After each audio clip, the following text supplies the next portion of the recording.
Un saludo a todos, bienvenidos a la sesión número 32 del curso de Introducción al Derecho. Hoy vamos a trabajar con dos videos simultáneos, espero que resulte de mejor forma para ustedes. Bien, eh, hoy empezaremos el módulo sobre interpretación del derecho, los métodos de interpretación del derecho. En particular trabajaremos hoy a partir del texto que les había propuesto del profesor Ronald Dworkin.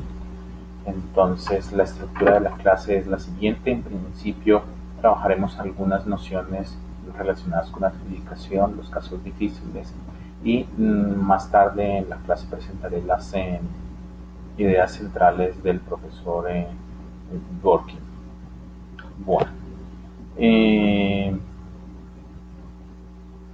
las nociones. La primera noción que vamos a trabajar es la noción de interpretación. En general se puede pensar que hay dos acepciones para la noción de interpretación. La primera, entendida como el proceso mental, y en segundo lugar, el producto de ese proceso mental. También se puede pensar que de modo más jurídico, la idea de interpretación está asociada con la revisión de algunas premisas normativas, eh, y cuando se hacen abstractos sin relacionarlo con casos concretos, entonces estamos hablando justamente de interpretación abstracta. Y cuando se conecta con los hechos particulares de un caso, por supuesto, estamos hablando de interpretación en concreto. Eh, Ahora bien, la siguiente noción que quiero que trabajemos es la de adjudicación. En general se llama adjudicación al proceso por el cual un juez realiza todo este proceso de interpretación en concreto y tiene como producto la creación de una obligación o de una sanción o un resultado jurídico que se manifiesta en el resuelve de la sentencia que, que esté trabajando. Hay dos categorías más que por favor pongamos la atención. La primera es caso fácil. ¿Qué es un caso fácil? En general se considera un caso fácil. Este es un discurso que viene ya, un lenguaje que viene de la mano del discurso del profesor Dworkin y el debate que sostiene con el profesor Hart a propósito de qué es el derecho, qué es un orden normativo, cuáles son las reglas que debe cumplir una norma para ser parte o no del orden normativo, cuáles son las fuentes de derecho y por supuesto la conclusión de ese debate la estamos comenzando a trabajar el día de hoy y es cómo se adjudica en ese modelo teórico que cada uno de ellos propone. Es decir, cómo se interpreta el derecho y cómo se aplica el derecho. Entonces un caso fácil es simplemente un caso en el cual los hechos que se están trabajando se adecuan mecánicamente a una norma jurídica. El análisis o la argumentación, el examen del sistema normativo es mínimo. El siguiente que quiero que trabajemos es el caso difícil, y este es el centro del debate y de la presentación para el día de hoy. El caso difícil es el en el que se presentan lagunas o antinomias. Para nosotros creo que ya está claro qué significa cada una de esas dos nociones. Entonces, en los casos difíciles, según algunas tradiciones, en general la tradición positivista, el juez debe acudir a la discrecionalidad. Y en ese orden de ideas, el juez podría estar creando derecho, versus la propuesta que nos hacen algunos otros teóricos del derecho, como la que analizaremos el día de hoy del profesor Dworkin, y es la interpretación. En ese orden de ideas no existe creación del derecho, el derecho se entiende como un todo coherente, lo veremos más adelante, y además la tarea del juez es encontrar la regla. La regla está implícita y la tarea del juez es encontrar esa regla. En ese orden de ideas, el juez no crea derecho. Esto lo retomaremos, esta idea la retomaremos dos veces más durante la presentación. La siguiente palabra es la discrecionalidad. En general se piensa que el derecho, desde la mirada lingüística o el tipo de análisis lingüístico y lógico que hacen tanto el profesor Hart como el profesor Austin y por supuesto el profesor Kelsen. Entonces lo que se está diciendo es que el texto jurídico, que es la esencia del derecho, está abierto a la interpretación de cualquier persona. Sin embargo, esa interpretación puede llevarnos a un espacio en el cual la persona que está encargada de adjudicar el derecho, entiéndase el juez, acude a sus intereses personales, a sus intereses políticos, a su propia moral y no se recula esa decisión por las normas de el ordenamiento jurídico. Ese espacio que queda se llama discrecionalidad, pero lo trabajaremos más adelante con mayor detalle. Por ahora les comento que hay dos formas de entender la discrecionalidad. En sentido débil, entonces cuando simplemente no se pueden aplicar de forma mecánica las normas al caso concreto y entonces lo que pasa es que o los hechos o el contexto no es claro o las normas no son claras o no se puede identificar rápidamente. En ese momento el juez tiene que tener una segunda condición y es que el funcionario que decide, en tanto juez, no tiene una segunda instancia o una instancia arriba que permite impugnar su decisión. Luego él tiene que generar la solución y tiene una laguna en el derecho o una antinomia o alguna forma de caso que no le permite generar una interpretación o una adecuación correcta, una solución correcta para ese caso. Él tiene que acudir a su discrecionalidad, a su fuero interno.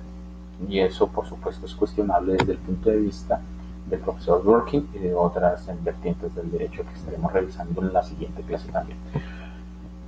La segunda forma es la discrecionalidad en sentido fuerte, y eso lo que significa es que básicamente pueden existir estamentos u órganos con funciones de adjudicación, entiéndase a partir de hoy adjudicación de dictar el derecho, judiciales, que por supuesto no tienen ni estándares previos, no tienen estándares antecedentes, no están bajo una jerarquía o una autoridad, y podríamos poner a manera de ejemplo solo ilustrativa, aunque no es real, este caso es solo para que me sirva en el sentido pedagógico.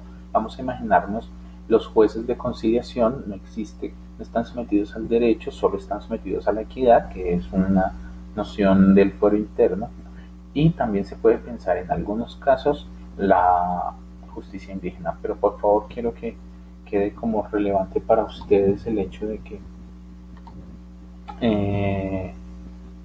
en Colombia esto no se presenta, esta discrecionalidad en sentido fuerte no se presenta, y no se presenta porque tanto la justicia indígena como la justicia en equidad están bajo las regulaciones del sistema normativo colombiano.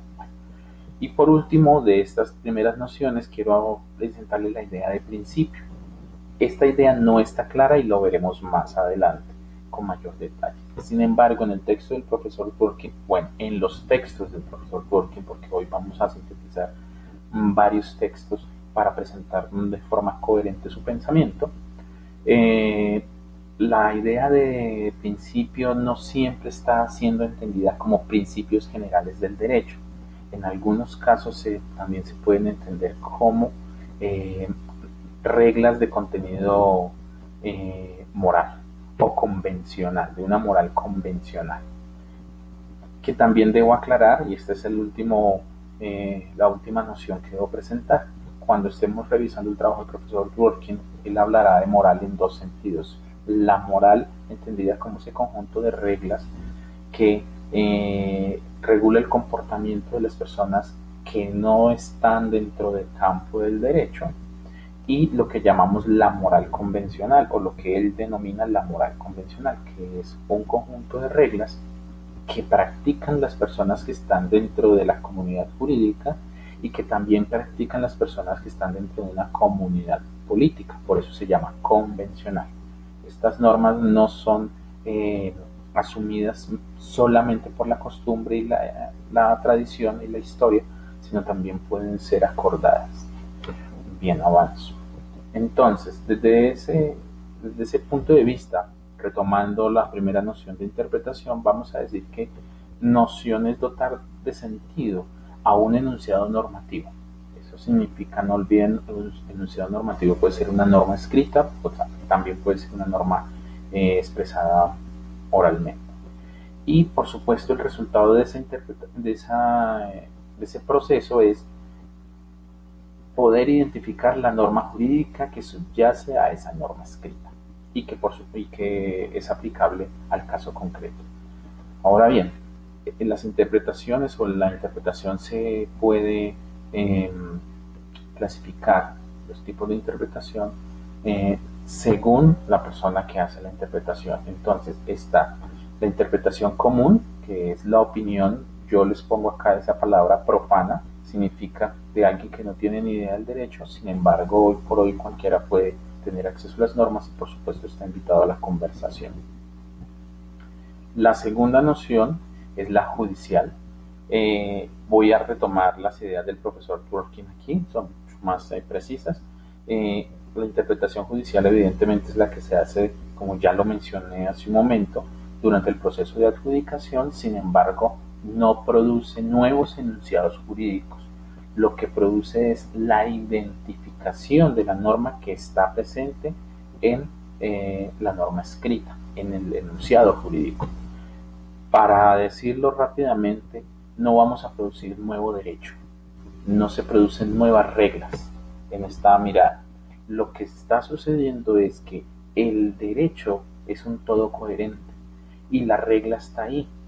Con esa premisa se empieza a hacer el ejercicio de interpretación. La tarea del juez es simplemente sacarla a la luz, revelarla. Bien, allí teniendo en cuenta la función o el resultado de esa interpretación, entonces podemos decir que una decisión judicial, una interpretación judicial puede ser extensiva cuando amplía la noción o la regla o la interpretación de una regla, restrictiva en contraste cuando la reduce, o declarativa, simplemente define. Entonces, por favor, recuerden un momento el caso en el cual estaba la tutela por la no discriminación entre los derechos de los hijos adoptivos y los hijos consanguíneos y la salvedad de declarar en contra de sus padres, de los hijos adoptivos. Entonces, la interpretación que se hizo en esa tutela era que aunque constitucionalmente existía una antinomia, no olviden ese ejemplo, el resuelve dice, a partir de hoy se debe entender que esta restricción aplica de la misma manera para los hijos adoptivos y para los hijos consanguíneos. Ese es un ejemplo de declaración o de interpretación declarativa. Define cómo se debe entender una norma. La doctrinal, que la realizan los estudiosos del derecho, esta se convierte en fuente de derecho en la medida en que pueda ser asumida como argumento dentro de alguna de las valoraciones o los datos que recoge un juez. Sin embargo, no tienen fuerza vinculante hasta tanto el juez no los use como argumentos. Es solamente la actividad judicial la que les da ese poder vinculante. Y la auténtica es una interpretación que hace el legislador. Vamos a suponer que una norma fue publicada por el legislador, sin embargo, no quedó claro o se considera ambiguo o existen vacíos o existen antinomias en la producción de esta norma. Luego el legislador produce una siguiente norma aclarando el sentido de la norma anterior. Ahora bien, retomemos el texto. El texto con el que vamos a trabajar es el Imperio de la Justicia. Quiero aclarar que el comentario que voy a presentar el día de hoy también recoge ideas de otros textos del profesor Dworkin. En particular, vamos a hablar entonces de las decisiones e interpretaciones de los jueces y de la integridad política y legal como clave de la teoría y la práctica. A mí me gusta esta parte de un poquito de la declaración con la que comienza este texto. Yo la tomé y se las traje. Entonces, si conocemos la estructura de nuestro argumento legal, eh, podemos conocer o conocemos mejor qué clase de personas somos.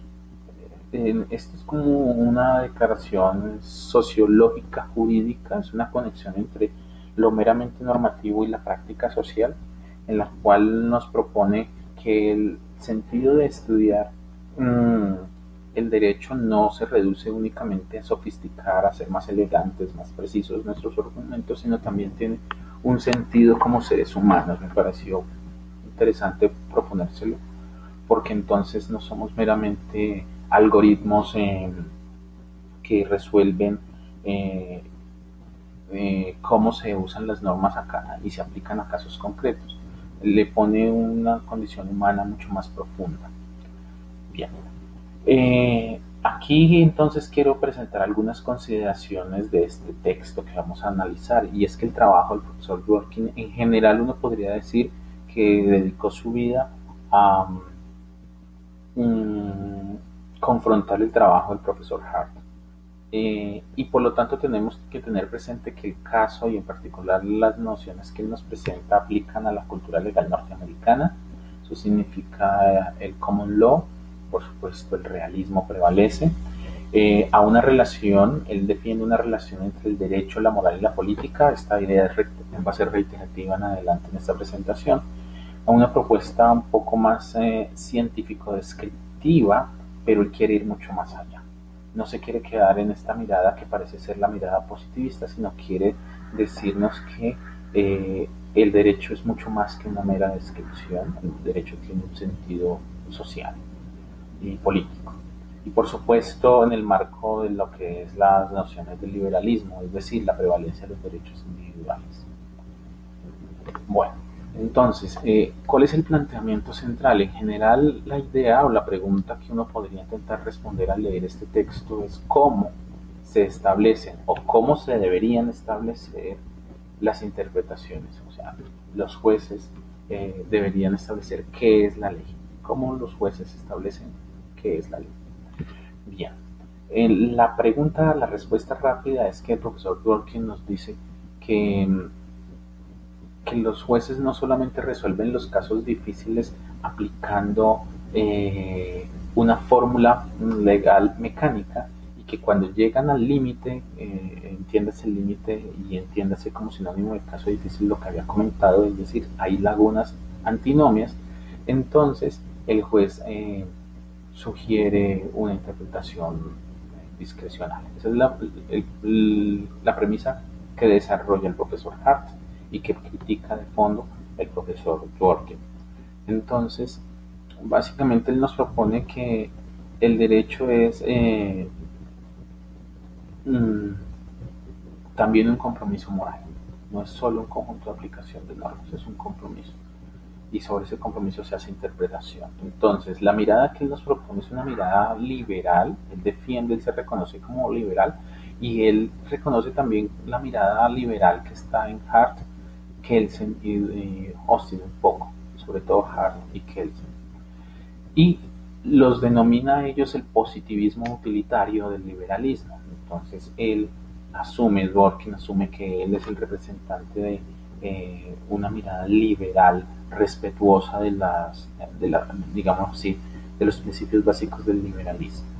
Es la prevalencia de los derechos individuales. A partir de ahí, entonces, nos dice que un ordenamiento jurídico siempre será el reflejo de esto que llaman las directrices políticas, y por lo tanto no se puede pensar, como veremos ahorita más adelante, que el derecho esté desconectado de ese tipo de estructuras de pensamiento. Ahora bien, teniendo en cuenta eso, entonces él propone que el derecho también debe ser pensado desde la filosofía y en particular en conexión con la filosofía política.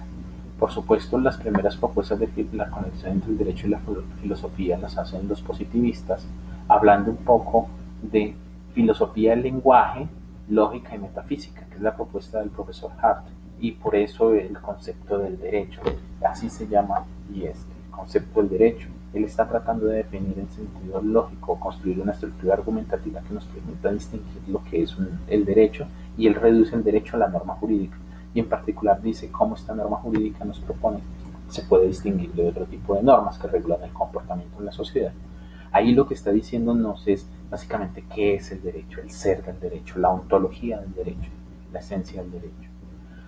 Por supuesto, la propuesta de Dworkin va en un sentido adicional, y es que la teoría general del derecho no se puede examinar sin ver la conexión con la filosofía política o con la moral, en un sentido más amplio. Ahora bien, nos dice que tampoco se puede reducir a un análisis meramente conceptual, también tenemos que hacer un análisis normativo. Y el análisis normativo significa normativo en dos sentidos. No hacer un análisis norma de la norma jurídica, sino en el sentido teleológico. Es decir, debemos hacer un análisis normativo, el para qué nos sirve y qué es cómo debería ser, qué debería contener un ordenamiento jurídico llamado derecho. O sea, no es solamente una definición lógica, lingüística y metafísica, sino también un trabajo se llama ontológico, el cómo está hecho en la realidad. Y el cómo está hecho en la realidad, él dice que hasta este momento se ha hecho desde la perspectiva del análisis económico, en el cual hay unos principios sociales que prescriben los derechos. Me falta una P acá, que prescriben los derechos.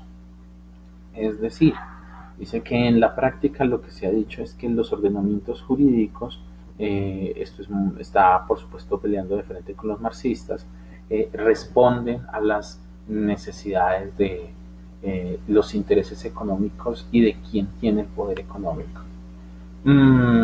Y que por supuesto ninguno de esos, y ahí sí es un poquito crítico con el liberalismo, ha sido una mejor respuesta ante el modelo de forma íntegra que el liberalismo.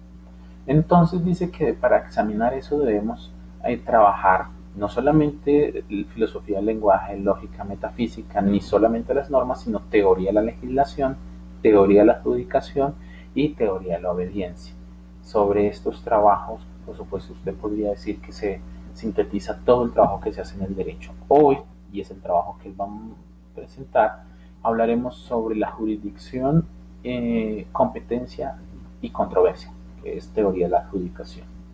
En ese orden de ideas, él nos presenta como el escenario del debate de la siguiente manera, y es que en principio dice hay dos paradigmas, dos formas de hacer este ejercicio de adjudicación. El primero es el convencionalismo y considera que la ley de una comunidad son convenciones establecidas. Esto es la mirada positivista.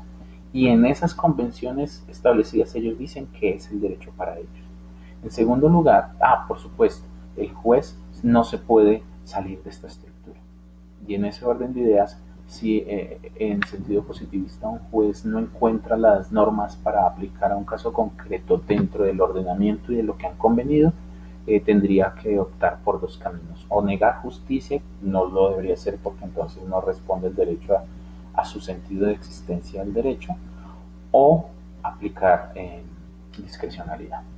En contraste, entonces, también presenta otra corriente y es el pragmatismo, un poco de la mano del realismo norteamericano, en el cual se asume que la práctica legal es el mejor instrumento para que la sociedad logre los objetivos. Y en ese orden de ideas parece que también es aceptable que algunos argumentos que él más tarde va a llamar en su texto políticos, cuando sean los que tengan mayor relevancia al momento de decidir estos casos difíciles. Es decir, se sale el juez del derecho y empieza a usar argumentos del tipo en la Constitución dice, ¿sí? Saltándose todo un espacio, dejando un vacío de argumentación.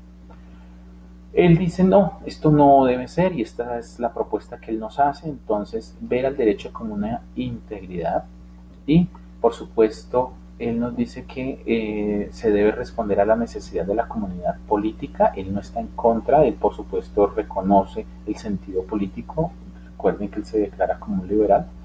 Ahora bien, sin embargo, entonces él dice, para hacer eso de forma coherente con los principios establecidos dentro de una comunidad política y en particular sobre el Estado de Derecho, y es que nadie puede ser juzgado por una norma que no esté dentro del ordenamiento legal. Recuerden que el Estado de Derecho, el Estado liberal, que es un sentido político, se estructura política y legal y jurídicamente en el Estado de Derecho, en la ley. Luego nadie puede ser juzgado, ese es el principio de legalidad. Sin embargo, la tesis que argumenta muy bien el profesor Dworkin es: si usted acude, tal como nos lo sugiere Hart, a la discrecionalidad, se está saliendo del derecho, luego está rompiendo el principio del modelo liberal, está rompiendo el principio del modelo del derecho. Él nos propone una solución, entonces acerquémonos a esa solución. Los casos difíciles. Entonces, este es el mejor ejemplo para poder examinar, pero antes de proseguir a este examen, entonces él nos dice, tengamos en cuenta unas consideraciones, y es la primera, y es que todos los que aprendemos derecho, entonces aprendemos más o menos estas 4 actividades. Lo primero es examinar leyes y opiniones judiciales para extraer dentro del conjunto de esas leyes y opiniones judiciales cuáles son los parámetros, por supuesto dentro de unos parámetros, excúsenme, es decir, aprendemos a entender cuáles son las reglas para examinar e interpretar un ordenamiento legal. Y de hecho aprendemos qué es el ordenamiento legal y qué no es el ordenamiento legal. Eso ya nos construye un sesgo. En segundo lugar, entonces nos dice, aprendemos a extraer los hechos esenciales que tienen relevancia jurídica, ¿sí? Y parte de ese ejercicio ustedes ya lo han hecho durante los PBL. Luego, aprendemos a pensar en términos tácticos. Aquí es cuando aprendemos procedimiento, estrategia, argumentación, a diseñar estrategias y reglas para provocar cambios sociales que fueron decididos de antemano. Entonces, digamos que lo que él está diciéndonos acá es que tanto el juez como el abogado litigante se están pensando el derecho en términos de lenguajes y prácticas, de reglas. Imaginémonos un campo de deportes, todos ya lo conocemos. Ahora bien, si eso funciona así, dice, hay un gran error. ¿Y es cuál es el error? El error es creer que los problemas están en que dentro de este juego, aparentemente propuesto por el positivismo, nunca entra la moral y nunca entra el elemento político. El derecho está aislado, el derecho es una estructura fuera de ellos. Sin embargo, si hay un error en el derecho, entonces siempre vamos a decir, como lo señalo acá, que el error o es de la estrategia o es de el integrar elementos morales dentro del derecho. Sin embargo, él dice, ese justo es el error. ¿Por qué? Porque no existen tales errores. Lo que hace la jurisprudencia realmente en lo profundo es recoger esa esencia de lo que es el derecho, que está ahí, pero que el positivismo no lo reconoce, porque el positivismo es limitado en su definición de derecho. Sin embargo, todos en las prácticas y en las comunidades legales sabemos que el derecho es mucho más que las normas. Y lo que hace la jurisprudencia es recoger ese elemento profundo. Nunca se ha salido del derecho. Ahora bien, vamos a resumir entonces de la mano de Dworkin un poco las premisas del positivismo. Bajo estas premisas, ustedes van a entender qué es el positivismo jurídico de forma precisa y concreta. Entonces, en primer lugar, es la teoría dominante, como lo define, al menos lo propone Dworkin, y dice, reduce el derecho a una comunidad de reglas, a la comunidad de reglas, me excuso, reduce el derecho de una comunidad a las reglas que usan. El derecho es el conjunto de reglas producidas, ustedes ya conocen la explicación mediante el procedimiento, es el conjunto de reglas, las cuales se pueden identificar con otras reglas por su origen, o sea, de dónde surgen las reglas que tenemos dentro de ese conjunto de reglas, o pedigrí, esta es la cadena de validez, de dónde surgió la regla, qué regla anterior sustentó la producción de esta regla. Entonces aquí estamos hablando de la regla de reconocimiento y de validez. Segundo lugar, dice, entonces, produce un concepto de derecho reducido. Entonces, nos dice que el derecho es única y exclusivamente el conjunto de reglas válidas y se ignora esta conexión, la conexión sociológica que básicamente está hablando de moral y de política. Entonces, para el positivismo es importante distinguir eso. Sin embargo, dice este concepto de derecho es una descripción insuficiente de lo que es el derecho en la vida real. Ahora bien, el derecho jurídicamente válido es vinculante. Entonces se reduce a decir que las normas que están escritas y las normas que están expresadas en este ordenamiento legal es vinculante. Sin embargo, desconoce que existen ciertos elementos de reglas que no están reconocidas dentro del elemento legal, pero son reglas y también tienen un contenido jurídico, influyen en la decisión jurídica, que también de alguna manera, si bien no son directamente vinculantes, como ya dije, influyen, deciden, aportan. Bueno, finalmente entonces, estos postulados, en particular el literal A y el literal B, son insuficientes para describir todo lo que es el derecho. Entonces Dworkin continúa su crítica de la siguiente manera, y es: el positivismo reconoce que en tanto el derecho es una estructura abierta, como ya comenté hace un momento, entonces puede ser interpretado desde la perspectiva lingüística de varias maneras. Por supuesto, la interpretación tiene un elemento subjetivo y es que cada uno lo puede hacer desde su historicidad, en fin. Es lenguaje, por supuesto.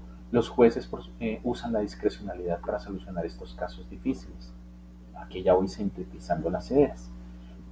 Pero, por supuesto, Dworkin se opone a esta idea. Según él, la discrecionalidad no resuelve los casos difíciles y lo que lo hace es la correcta interpretación del derecho, es decir, usar el sistema de reglas de interpretación del derecho y el sistema de fuentes del derecho, establecer cuáles son la jerarquía de las normas, y adicional, esto es el positivismo lo contiene, está bien, adicional está la propuesta de antipositivista de Dworkin. Se tiene que tener en cuenta el principio y lo que él más tarde llamará las directrices políticas. Pero, por supuesto, los principios del sistema normativo tienen una moral, o registran o sintetizan la moral específica y contextual de cada comunidad. Eso, por supuesto, al hacer una interpretación coherente, vamos a poder encontrar la respuesta correcta del caso difícil. Luego, jamás un caso se solucionará desde esta perspectiva fuera del derecho. Siempre estamos dentro del derecho, porque para Dworkin, como estamos examinando, los principios son parte del derecho.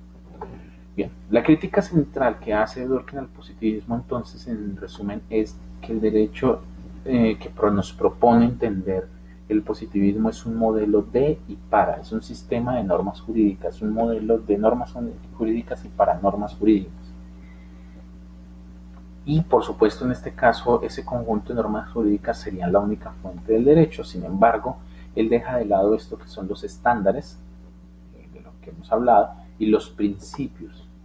Que no podemos decir que sean normas que produzcan, no son normas jurídicas per se y tampoco producen el derecho, sin embargo, están presentes al momento de hacer adjudicación. Ahora vean, vamos de frente entonces contra la regla de reconocimiento, porque pareciera que uno podría resolver la propuesta de Dworkin de una forma rápida, y es diciendo que si bien no existe en el ordenamiento, en la mirada positivista dentro del ordenamiento legal, un conjunto de principios, y la costumbre sería un ejemplo para ilustrar el punto, no sería fuente de derecho, si existe la regla de reconocimiento que permite hacer esa conexión entre la práctica social y el ordenamiento legal.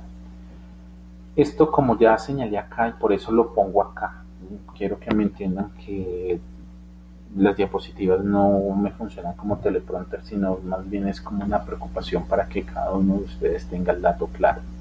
Y es, Dworkin no niega que la regla de reconocimiento pueda ser usada para identificar los principios o los elementos políticos. Un ejemplo claro es el ordenamiento colombiano, la jurisprudencia.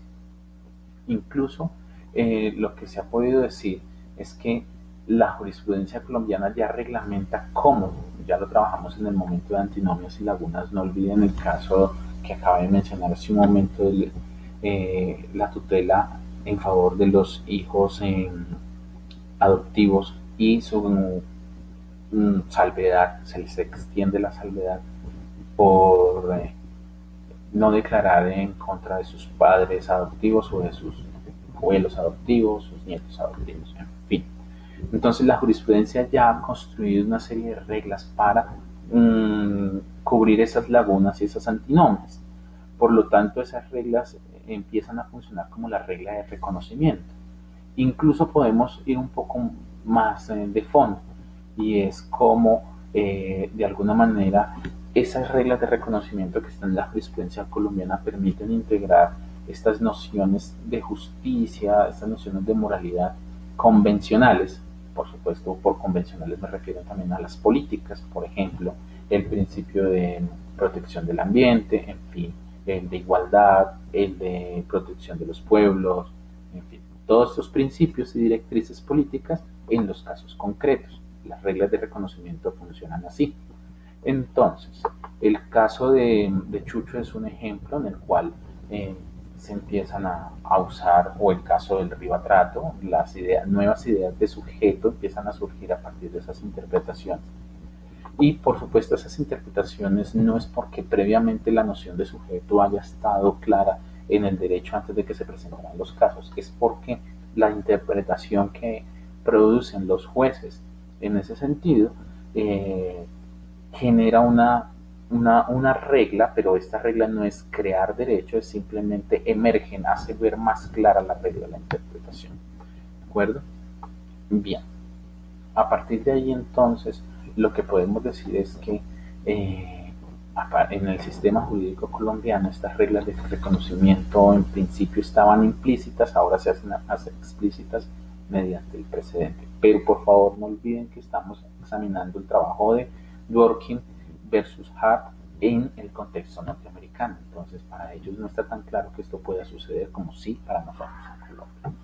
Así entonces Dworkin intenta o logra superar la tesis de la regla de reconocimiento diciendo que es insuficiente para describir el límite del derecho.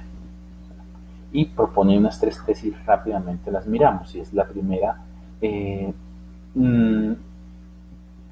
dice que no limita, no le pone límites a las normas o a los principios. O sea, la regla de reconocimiento no dice hasta dónde una norma o un principio puede ser integrado, no puede ser integrado en la argumentación que nos presenta Hart. Lo siguiente es que una regla o un principio puede ser usada para identificar reglas o principios más concretos, más particulares. En ese orden de ideas, incluso para identificar prácticas particulares. Es el ejemplo del Código de Comercio y la Costumbre en Colombia. En Colombia existe esta regla de reconocimiento en el Código de Comercio, pero voy a usar el ejemplo para ilustrar mejor la explicación de lo que está pasando en el debate de Hart. Y resulta que parece que el origen de la norma, o no parece, es así, el origen de la norma en la explicación de Hart es que las personas practiquen y esas prácticas, esa costumbre, las personas acepten que tienen unas reglas. Lo que hace entonces con la regla de reconocimiento es usar ese ejemplo que les pongo el Código de Comercio. El Código de Comercio dice, en el caso de que usted se encuentre con una práctica comercial, vaya a la Cámara de Comercio, busque 3 decisiones judiciales, que se lo certifiquen de dos modos, tarará, ¿de acuerdo? Pero aquí el origen de la norma es la práctica social, luego está fuera del derecho. Lo que está haciendo entonces la regla de reconocimiento de Hart es decidir con base en un elemento que está fuera del derecho. Y esa es la crítica que continúo, como ya les expliqué, Dworkin le hace. Usted para solucionar los casos difíciles o las lagunas, usted acude a elementos no jurídicos, luego está vulnerando el sentido mismo del sistema positivista y por supuesto del Estado de Derecho, porque vulnera el principio de legalidad, y es que eso no estaba regulado por el derecho. Entonces le hace ver que hay una incoherencia lógica en la explicación que produce Hart. Bien, por supuesto que sí. Sin embargo, entonces la regla de reconocimiento lo que se limita es a reconocer la existencia de esta práctica social, en el mismo sentido que lo hace el Código de Comercio acá. Nos muestra la regla, el umbral, ¿sí? Es decir, cuáles son los límites de la regla y el contexto de aplicación. Y por supuesto lo que trata es de explicitarlas. Sin embargo, Dworkin dice, no nos importa la práctica, nos importa la regla, ¿sí? Y en ese orden de ideas, no es la práctica social, sino la práctica jurídica de interpretar ese hecho social, es lo que estamos haciendo, la que usa algunos valores legales o principios legales para imponerle límites a la regla, por decir algo, siguiendo con el ejemplo del Código de Comercio. En el Código de Comercio dice que el dinero que se presta en esta plaza de mercado no se presta a un interés del 5%, sino del 20%, y que ese 20% no es diario, sino por horas. ¿Sí? Esa es una práctica. En ese orden de ideas, esas prácticas, uno podría integrar la regla, pero uno podría registrar dentro del derecho la regla siguiendo la regla de reconocimiento, la norma jurídica de cobrar intereses por horas.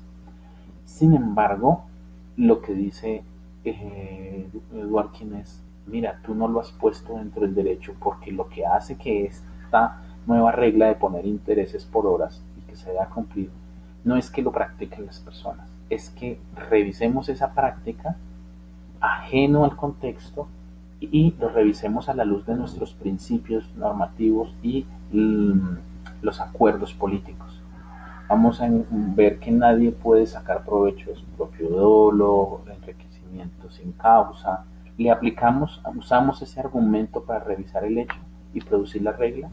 Si lo hicimos, entonces estamos escogiendo un hecho social, le aplicamos valores y normas legales y producimos, así hicimos que flotara, que emergiera la regla jurídica, pero no estamos metiendo la regla social ni la práctica social al ordenamiento legal.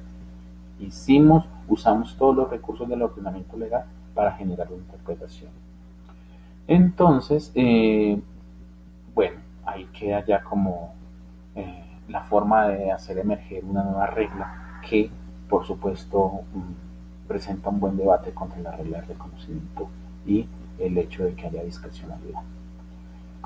Así entonces, quiero resaltar eso, toda la solución de este problema de casos difíciles queda dentro del derecho y, por supuesto, cuando digo dentro del derecho no es solamente la visión positivista del ordenamiento legal, sino ingresa a ser entendido como derecho los principios de derecho que no estén, por supuesto, publicados mediante una norma y las directrices políticas.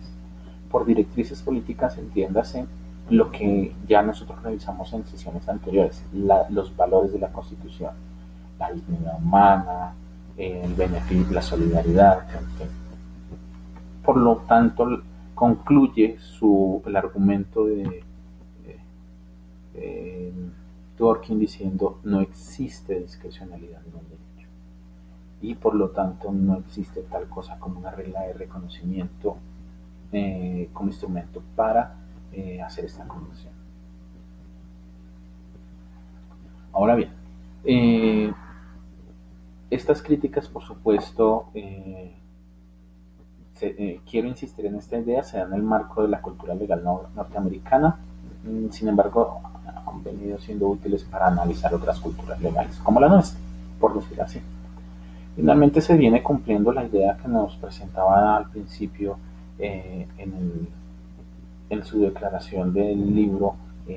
Conocer cómo construimos nuestros argumentos jurídicos es un modo de conocer cómo somos como comunidad legal y, por supuesto, que hacernos mejor.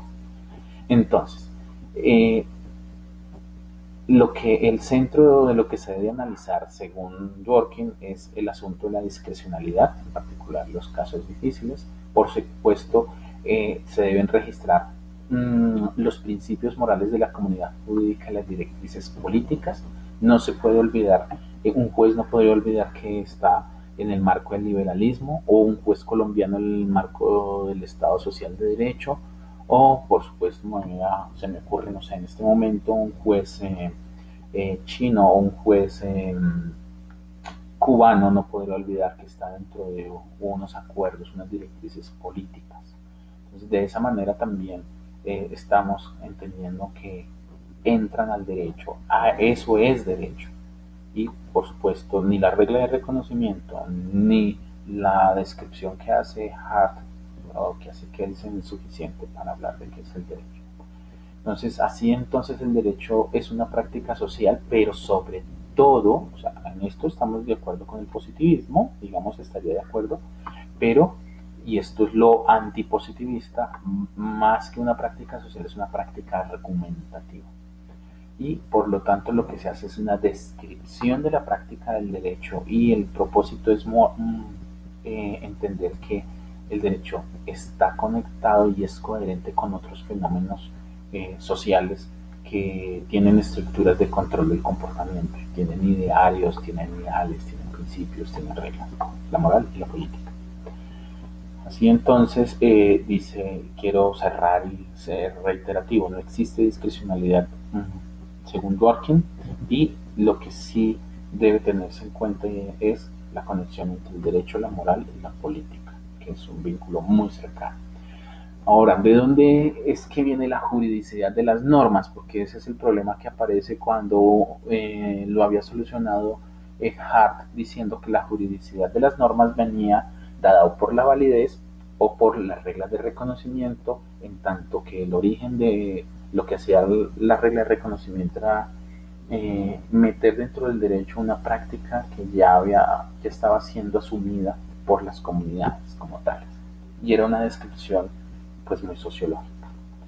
Entonces, volvemos a la estructura básica de una norma, y una norma es prescriptiva, no olvidemos eso, dentro de la lógica lingüística, y hay un supuesto de hecho que es A y tiene una consecuencia según ese ordenamiento particular que es X. Esa es una descripción científica de una norma, no jurídica, científica, antropológica, sociológica, desde el punto de vista externo de la comunidad legal. Entonces, lo que hace que una norma sea jurídica simplemente sería la aceptación.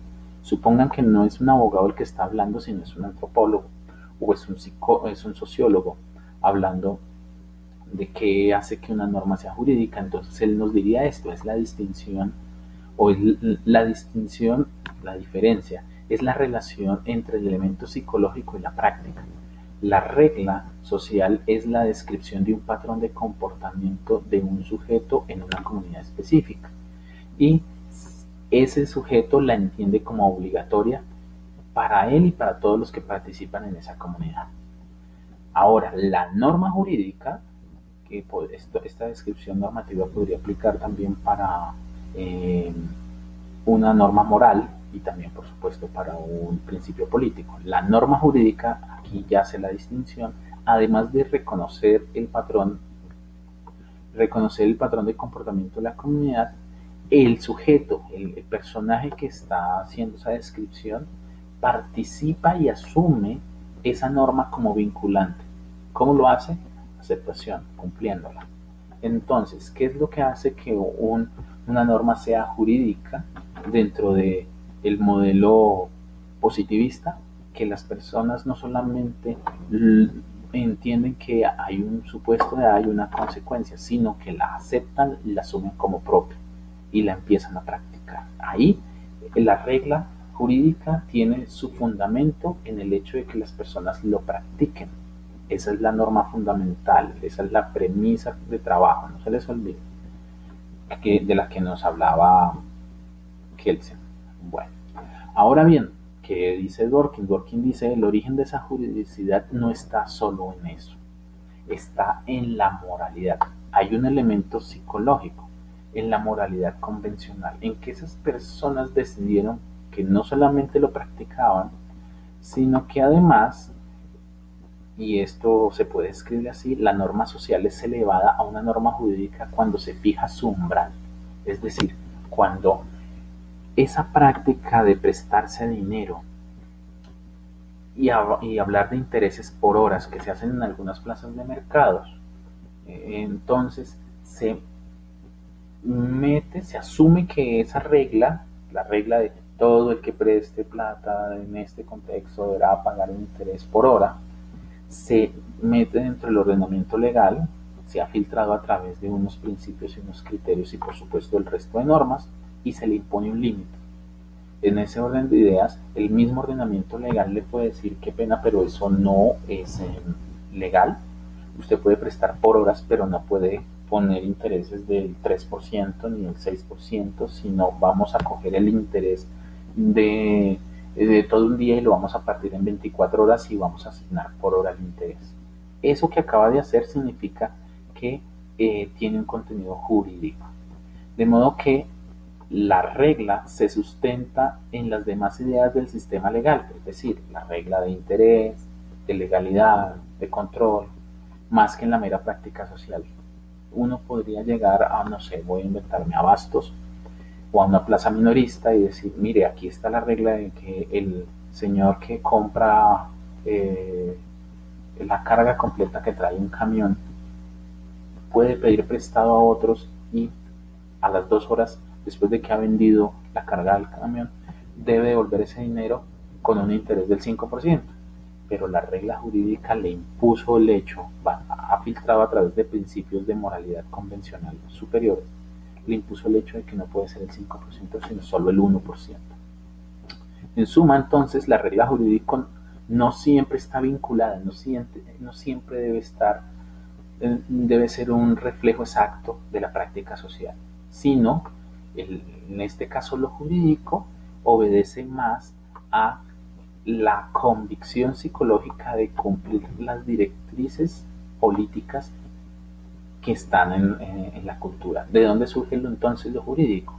De que las personas lo asumen como jurídico y que por supuesto ven la necesidad de la regla, más allá de la práctica.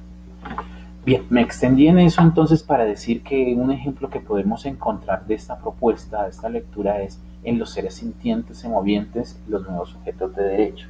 En estos materiales que revisamos, no existía en la práctica y en la cultura una idea de seres sintientes o semovientes o sujetos de derecho antes de que lo dijera la norma. Simplemente después de haber construido una argumentación por parte de los jueces de las altas cortes, llegan a reconocer que así como hay unas directrices que surgen en la cultura, cuando se producen cambios en la cultura, se pueden, y si están dentro de las directrices, y por supuesto son coherentes con los principios, esos elementos pueden transformar las reglas del ordenamiento legal. Y eso es lo que sucede con la interpretación. En fin, acabo de cometer un error, no están transformando las reglas, están transformando las interpretaciones de las reglas, ¿de acuerdo? Desde esta mirada. En ese orden de ideas no es que aparecen nuevos seres sintientes, es una interpretación, una regla que surge, pero no es que se esté creando derecho, es solo una regla que se logró descubrir dándole coherencia al sistema, coherencia no solamente norma con norma, sino norma con práctica social y por supuesto hablar ya de un cambio entre seres sintientes y semovientes, que es un pequeño cambio cultural acá que registra el derecho. Por lo tanto, insisto, cierro esta parte ya diciendo, cuando cambió la cultura, cambió la necesidad. Por supuesto, esa necesidad, ese cambio, esa nueva necesidad crea nuevas reglas, principios o nuevas formas de interpretar esas reglas y principios y por supuesto se mantiene dentro del vínculo del derecho. Esto es lo que lo hizo jurídico y acudir a ese filtro llamado directrices políticas o principios del derecho o principios de interpretación es lo que mantiene dentro de lo jurídico. Evidentemente, como se dieron cuenta, Hart no desconoce el hecho en de que el sistema legal se basa en la aceptación, pero dice no es solo la aceptación, también es el hecho de que esa aceptación está reconocida por un conjunto de personas que practican el derecho usando las reglas del derecho y cambian incluso las prácticas sociales. Eso es lo jurídico, ese cambio. Bueno, entonces la propuesta que nos hace el señor Dworkin es la teoría de la argumentación. La teoría de argumentación se basa en el juez Hércules. Es un reclamo que le hacen los críticos a Dworkin como, a ver, muéstranos cómo funciona la realidad. Entonces, primero lo que hace el juez, o que debería hacer el juez, es identificar las reglas, eh, identificar las reglas. Eso significa identificar el núcleo de las tradiciones morales, que son el núcleo de las reglas. Más o menos lo que estaba diciendo es esto que acabamos de trabajar hace un momento, y es, debe identificar cuáles son las tradiciones morales, la moralidad convencional. Eso es lo que hace la primera parte del juez, pero no solo eso, debe identificar las directrices políticas. En Colombia está claro, debe respetar la Constitución y debe respetar el precedente constitucional. ¿Listo? Entonces, vamos avanzando. Lo siguiente que debe hacer, entonces, aquí lo puse racional, el hecho de que el Estado produce normas y orienta por directrices. Bueno, esta parte es bien interesante porque es que Dworkin nos pide que este juez es un super juez, además es un super, está súper dotado en el sentido de que es filósofo, es teólogo, es lingüista, es un super juez. Él es capaz de producir la mejor teoría, la mejor interpretación. Por supuesto, entonces debe no solamente entender las normas que el Estado produce, sino también todas las directrices, y es capaz de entender todo el sistema como es un todo coherente. Ahora bien, aquí empieza a aplicar las normas, los principios, pero ojo, aquí viene la definición de principios que les cuando les estaba presentando las nociones básicas les dije que era un poco problemático en Dworkin. Dworkin dice que los principios entendidos desde el positivismo entonces no serían normas en sentido genérico, no lo son, y está claro que no lo son. Los principios están fuera del derecho, no entran dentro del derecho, no son normas, pero deben ser observados, y esa es la parte que reclama, porque se conciben como nociones locales de justicia o de moralidad. Ese es el caso del oso Chucho, y el argumento del habeas corpus. Se considera que es injusto que lo estén, pero no se considera que es injusto y moral todavía que haya animales de granja o animales de lidia, y que no se puede usar el mismo argumento del habeas corpus y que no funcione judicialmente. Esa es como la explicación que nos da Dworkin para ese tipo de elementos que aparecen incoherentes para nuestra mirada un poco positivista. Desde una mirada positivista, definitivamente, si admitimos que el oso Chucho tiene derecho a la habeas corpus y a una tutela para que se le proteja, también lo tendría cualquier otro toro de lidia, así de simple, o aves de corral, en fin. Por supuesto, estas nociones de justicia es una condición relevante, van más allá de un beneficio, o sea, no es una mirada meramente utilitarista, de un beneficio social, un beneficio económico. En ese orden de ideas, él hace que se mantenga la mirada individual, y cuando dice la mirada individual, él está haciendo referencia a las directrices políticas. No olviden que él tiene en mente que este juez no se puede salir de los criterios de la comunidad política liberal, en la que el derecho está respondiendo a las necesidades de la comunidad política. Por supuesto, el derecho tiene una autonomía relativa frente al modelo político. Ahora bien, el ejemplo que les pongo es la igualdad material. En Colombia, en el Estado Social de Derecho, entonces ya cambiamos esta mirada meramente individual para ver que la igualdad material es mucho más importante debido a las condiciones de nuestro país que la igualdad formal. Ahí se crea un nuevo principio, y ese nuevo principio debe ser asumido, según esta teoría de la argumentación, por el juez. Ahora bien, avanzando, entonces, los principios y las normas, ¿en qué se diferencian? Se diferencian, según Dworkin, de la siguiente manera. Primero, por la estructura lógica. No olviden que cuando estamos hablando de lógica, estamos hablando, digamos, apoyando a Dworkin en contra de la posición de Hart, porque Hart hace una posición meramente lógica, define el derecho desde el punto de vista lógico y lingüístico. Entonces, uno lo que puede decir es que las normas tienen excepciones. Entonces, existen, eh, eh, el que mate a otro tendrá de 40 a 60 años, pero la excepción es la legítima defensa. Los principios no tienen excepciones, o sea, digamos que en una estructura lingüística un principio tiene que enunciarse tal como prevalece la dignidad humana, punto. Ahí no hay una excepción, ahí de fondo prevalece la dignidad humana. Siguiente elemento es el incumplimiento de las normas trae sanciones, por supuesto. El de los principios no. Entonces, si no se usa el principio, no se incumple un principio, es porque evidentemente se aplica una regla. Y eso nos lleva al tercer elemento, y es que una regla es vinculante. Contrario al principio, tiene algo que más adelante llamaremos el peso. Entonces, el principio no siempre es vinculante o no es vinculante en la misma intensidad. Entonces, podemos encontrar que estamos ante ciertas normas que son consideradas injustas, son vinculantes, tienen excepciones, y por supuesto no es coherente con ningún principio, es injusta, puede que sea atente contra la dignidad.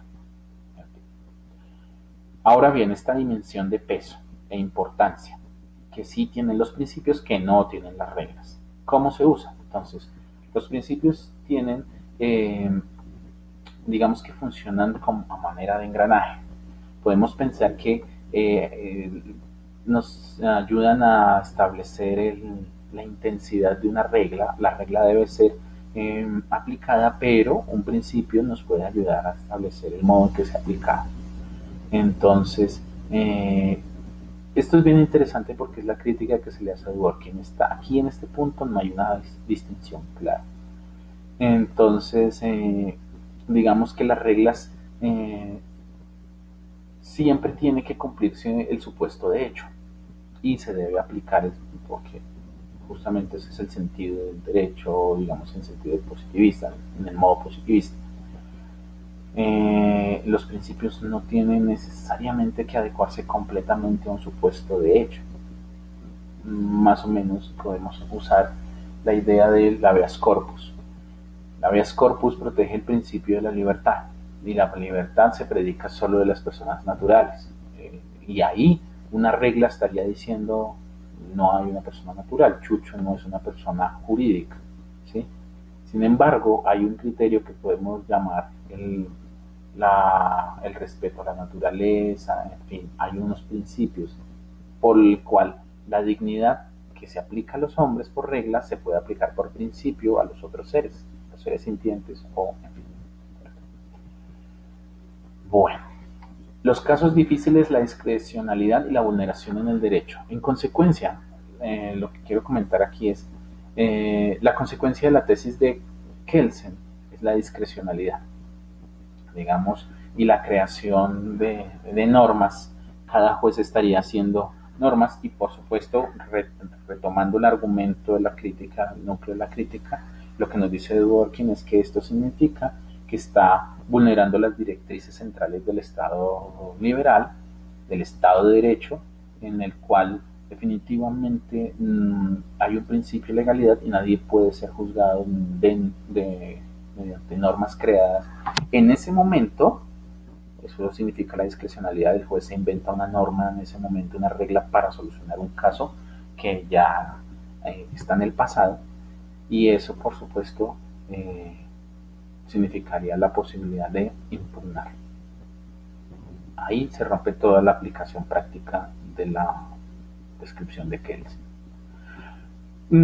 Lo que nos sugiere Dworkin entonces es que mediante la teoría de la argumentación, la propuesta nos sugiere una interpretación y por supuesto entonces ya no es una interpretación meramente argumentativa en el sentido kelseniano incluso de Hart, que es una lógica formal, en la que se pueda hacer premisa mayor, premisa menor y conclusión, porque esa no aplica definitivamente en el derecho. Lo que sí aplica en el derecho es una lógica argumentativa, y esta lógica argumentativa nos permite digamos, romper ciertas normas de esa lógica clásica, y básicamente está estructurada en cuanto a reglas, principios y normas. Luego debemos producir una buena explicación de fondo, pero no es una explicación arbitraria para nada. Y por supuesto dentro del derecho. ¿Por qué? Se acude a elementos legales como los principios y las declaraciones políticas. Aquí entonces diríamos, no cualquier principio puede justificar cambios en el derecho. Eso es como algo que se retoma un poco del positivismo y que lo respeta Dworkin. No cualquier principio, no aplicar cualquier principio puede cambiar el precedente. Se debe tener en cuenta la supremacía legislativa y por supuesto el precedente. Y cualquier cambio debe considerar los dos elementos anteriores. Si ocurre un cambio sin considerar la legislación, el precedente, y solamente aplicando un principio, eso se llamaría discrecionalidad y por lo tanto sería criticable, sería crear derecho. Dworkin dice no. Entonces, vamos ya acercándonos al final de esa presentación. Gracias por la paciencia. Hércules, eh, ¿cómo hace para solucionar casos difíciles? En principio, como comentaba hace un momento, él es un juez filósofo, o sea, su tarea es producir una teoría argumentativa y tiene todos los dones para eso, ¿de acuerdo? No tiene totalmente prohibido usar su discrecionalidad y solo puede elaborar una argumentación plausible que ofrezca la mejor solución dentro del derecho. Pero ojo que la propuesta de Dworkin ensanchó la definición de derecho. Hasta a este punto de la presentación asumo que ya está completamente interiorizado esa idea. Ahora bien, lo primero que hace es aceptar que existe la autonomía judicial. Él y únicamente él es el encargado de adjudicar el derecho. Y, por supuesto, acepta las prácticas de la profesión. Eso significa aceptar los principios de derecho de fondo, la responsabilidad política. Más o menos lo que está diciendo es que los jueces son los encargados de mantener la justicia, el orden, la equidad, velar por el cumplimiento de la Constitución, en fin. Y la doctrina política que sustenta esas prácticas. No olviden que esto es basado en la cultura legal norteamericana. Luego hay una doctrina política que es el individualismo, pero si estamos en un modelo como el colombiano, será el Estado Social de Derecho, y si estamos en un modelo socialista, comunista, en fin, si quieren fascista, habrá otros principios. Bueno, el juez en primer lugar tiene que aceptar y usar esos elementos, son el punto de partida. Luego produce una teoría a partir de los esquemas que, como sea que funcionen en su estructura legal, se asume que será la Constitución. Luego usa esa teoría y la adecua, la estructura del caso concreto, presenta los argumentos y, ojo, esto es bien importante, no hace una mera adecuación típica, es decir, no dice, se presentaron los supuestos de hecho, esta es la solución, no. Revisa el caso, revisa los hechos, revisa su teoría y establece cuál es la mejor solución más allá de las normas. Jamás se va a salir de los supuestos de hecho que contienen las reglas, pero puede darle intensidad, tono, profundidad a ese tipo de solución. ¿De acuerdo? Por supuesto, siempre lo hace acudiendo al derecho.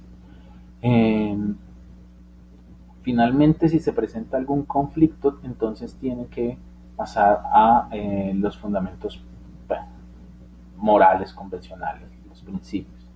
El precedente tiene fuerza gravitatoria, siempre va a mantener presionado, lo va a mantener amarrado a unas soluciones. Él no puede evadir ese precedente, a no ser que se presenten ciertas circunstancias.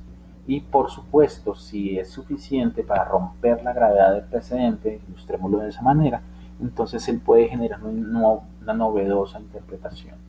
De esa manera entonces aparece como un deber presentar siempre el estado de cada derecho, ¿sí? Y privilegiar los argumentos de principios. Eso significa, si estamos analizando el derecho de Chucho en la libertad, entonces tiene que hacer un examen, como ustedes lo vieron, 250 y tantas páginas, de qué es el habeas corpus, cuál es el derecho a la libertad, qué es ser sujeto y qué es ser persona. Esa es una obligación que tiene el juez, hacer una revisión de eso y siempre mantenerse dentro de argumentos de principio. Argumentos de principio significa argumentos jurídicos y de principios jurídicos, superando el argumento político. O sea, no puede hacer más o menos lo que pasó con el caso de Chucho, cuando el juez, el magistrado Tolosa, cometió el error de decir que esto no lo hacía por intereses grupistas o veganos, en fin, ahí cayó en un argumento político y es criticable, por supuesto. Finalmente, entonces, como concibes o como se concibe el precedente o la función del juez Hércules desde Dworkin es diciendo que hay una novela que se está escribiendo sobre cómo debería ser la vida real y cómo funciona la vida real. Y la tarea, por supuesto, es que en esa novela, ese libreto, está normalmente siendo revisado por los jueces. Y cada juez lo actualiza. Y cada juez le hace una interpretación, le da más coherencia, le da más congruencia, lo completa. Así entonces podemos, para finalizar, decir lo siguiente, y es, la teoría de la argumentación y la moral son la respuesta que nos propone Dworkin ante el positivismo jurídico y en particular ante el problema de la discrecionalidad y tomar decisiones fuera de los acuerdos convencionales del derecho. Entonces, ninguna solución se da aislada en el ámbito jurídico, es la propuesta de Dworkin, y siempre el derecho estará articulado con la moral, con los principios del derecho. Cuando digo moral, siempre estuve hablando sobre qué era la moral entendida como los principios del derecho, la moral convencional de la práctica jurídica, de lo que se considera justo en esa comunidad. Y por supuesto las directrices políticas. Entonces, lo que podemos concluir a grandes rasgos es, en Dworkin el precedente no crea derecho, es la interpretación y es la solución correcta, simplemente es una aclaración, es una hacer emerger una norma que ya existía dentro del ordenamiento, pero no es crear derecho, ¿de acuerdo? Entonces uno podría decir que desde esta perspectiva la jurisprudencia no es fuente de derecho, es el resultado. ¿De acuerdo? Y retomando esta parte que les había presentado al principio, ya finalizo. En Colombia nos encontraremos por aquí, hablando del pragmatismo, en el cual se asume que la práctica legal es como el mejor instrumento para que la sociedad logre los objetivos.